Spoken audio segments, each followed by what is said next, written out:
what's the best way? Like, suppose we're networking with a technology investment banker.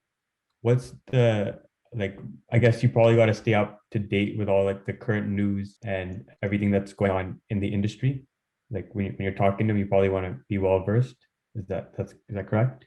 Um, so the question is like, what? What's the best way to what? Or what's the Yeah, yeah. So what's the best way to, um, like be well versed in that industry? So like, if you ask like if you're just talking about some technology related news, like what are the best ways to be yeah. top of that?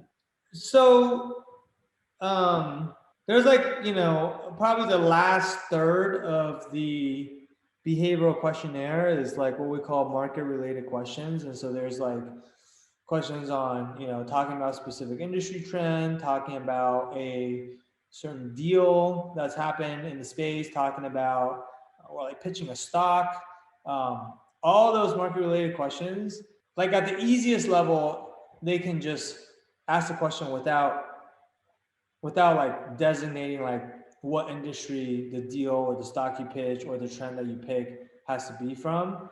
But you can apply the additional constraint of like, instead of, hey, pitch me a stock, pitch me a tech stock, right? Instead of talk to me about a trend you've been following, talk to me about a tech trend you've been following, right? Or instead of like, tell me about an interesting deal that you read about, tell me about an interesting tech deal that you read about, right? And so like those types of market related questions, if you are interviewing for a specific industry coverage group or even like a bank that focuses on a specific vertical, you always want to prepare answers for those types of questions, right? That's like the bare minimum that you should do. Right. In interviews, but also in networking calls too. Like you should be prepared I mean, for. ideally, right? Like this is what I always talk about is like, people kind of think about behavioral interview prep as like a separate thing from networking, but honestly, when you're networking, it's just another form of interviewing. Like it may be a little bit more laid back and a little bit more casual. It feels like you're just having a conversation, but really, like when it comes down to it, what's happening is they're interviewing you, right? Like they're assessing whether they want to help you or not. They're assessing one, whether you're an impressive candidate, and two, whether they like you as a person. And so like half of that comes down to what questions you ask them and whether your questions are intelligent. But the other half of it is going to come down to them asking you questions and then how you answer those questions. Right. And so they can certainly ask you anything that's on the behavioral questionnaire. That's all fair game. Right. Got it. And so it's Like, good.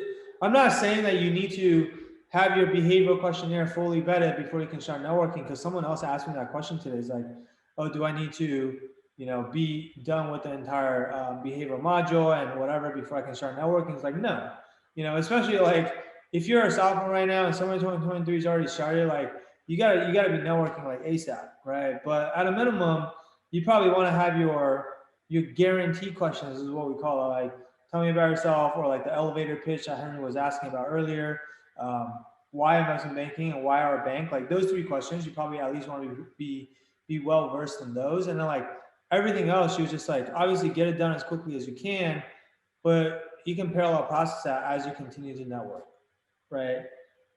That's what I would do, right? But to finish my thought on this question, though, in terms of like how to sound intelligent about the space, like what I just said, which is like having answers prepared for those like market related questions in the behavioral questionnaire, that's just like the bare minimum, right? Ideally, if you really want to sound smart about an industry, like, the best way to do it is you like actually genuinely are interested in that industry.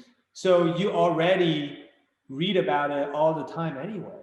So like, for example, right now, like I'm really interested in crypto. So like all of my free time, like I just read about crypto, right? So like if you ask me about crypto, like I can talk to you about it. It's not like this forced thing, right? yeah, yeah. Because That I'm makes genuinely interested in it. Like interest is just hard to fake. Like you can fake it, but if you're gonna fake it, then it just comes down to like having answers prepared for specific questions that you think you would expect. right? Makes sense. Yeah. Hey there, I hope you enjoyed this video. If you're looking for more customized advice that's tailored for your specific situation, then I invite you to book a free strategy session with our team at the link below. We'll talk to you soon.